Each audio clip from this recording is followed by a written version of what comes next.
மேலும் ஒரு அண்மை செய்தி. வேலூர் மாவட்டம் காட்பாடியில் 2வது நாளாக பெய்த மழை காரணமாக சாலைகளில் மழை நீர் தேங்கி வெள்ளம் போல காட்சியளிக்கக்கூடிய அந்த அண்மை செய்தி வெளியாக இருக்கிறது. விவரங்களை செய்தியாளர் முரளியிடம் கேட்கலாம். முரளி, தேங்கி இருக்கக்கூடிய நீரை அப்புறப்படுத்தும் பணி தொடங்கப்பட்டிருக்கா? தற்போதைய நிலவரம் என்னவாக இருக்குங்க?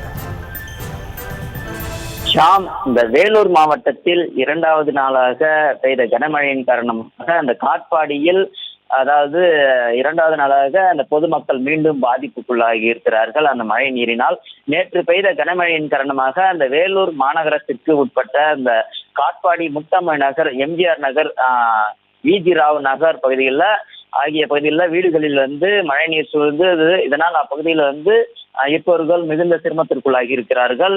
அந்த பகுதியில் நேற்று மாலை அந்த வேலூர் மாவட்ட ஆட்சியர் சுப்புலட்சுமி, இந்த மாநகராட்சி ஆணையர் ஜானகி, அந்த வருவாய் கோட்டாட்சியர் கவிதா, அதாவது 1வது மண்டல குழு தலைவர் புஷ்பலதா வன்னியராஜா ஆகியோர் நேற்று முன்தினம் பெய்த மழையின் காரணமாக அந்த பகுதியில் ஏற்பட்ட வெள்ளத்தை சீர் செய்து அந்த அங்கு ஆய்வு மேற்கொண்டார்கள். அப்போது அந்த பகுதியில் இந்த கால்வாய்கள் சீரமைக்கப்படுவதாக அவர் உறுதியளித்து விட்டு சென்றிருந்தார்கள். ஆனால் இன்று இரவு பெய்த அந்த கனமழையின் காரணமாக அதே பகுதியான அந்த முத்தமிழ் நகர், அதாவது விஜி ராவ் நகர் ஆகிய பகுதிகளில் மீண்டும் மழை நீரோடு கலந்து கழிவு நீரானது சாலைகளில் சூழ்ந்திருக்கிறது, அந்த வீடுகளிலும் சூழ்ந்திருக்கிறது.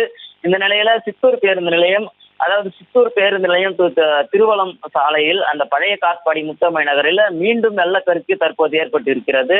இதனால் அவ்வழியாக செல்லக்கூடிய பொதுமக்களும் அந்த கல்லூரி மாணவர்களும் பெரும் சிரமத்திற்குள்ளாகிறார்கள். இது போன்ற மழைநீர் சூழ்வது மிக முக்கியமாக பார்க்கப்படுவது, சரியான அந்த பகுதியில் கால்வாய் வசதி இல்லாததனால் இது போன்ற மழை நீர் சூழ்ந்திருக்கிறது. தற்போது மாநகராட்சி நிர்வாகம் அந்த சூழ்ந்த நீர்களை அகற்றும் பணியில் ஈடுபட்டு இருக்கிறார்கள். தற்போதைய விவரங்களுக்கு நன்றி முரளி. செய்திகளை உடனுக்குடனும் துல்லியமாகவும் தெரிந்து கொள்ள சப்ஸ்கிரைப் பண்ணுங்க.